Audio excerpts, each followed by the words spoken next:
হ্যাঁ, জীবনে চলার পথে কিছু সুযোগভোগী মানুষের সঙ্গে তোমার পরিচয় নিশ্চয়ই হবে। তারা বারবার তাদের সমস্যাগুলো তোমার সামনে তুলে ধরবে।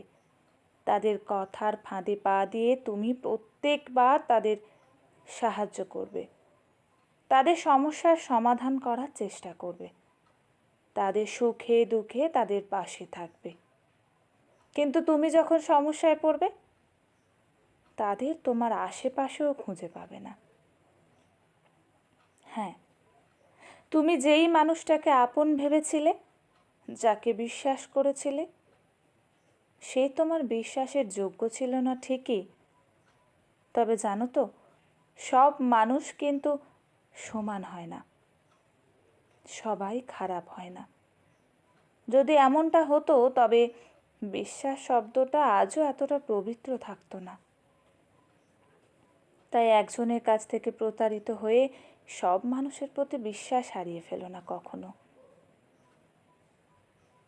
বিশ্বাস সব থেকে বড় একটা বস্তু, যেখানে তুমি সব কিছু পেতে পারো। কলমে লিপিকা দাস, কণ্ঠে পারমিতা।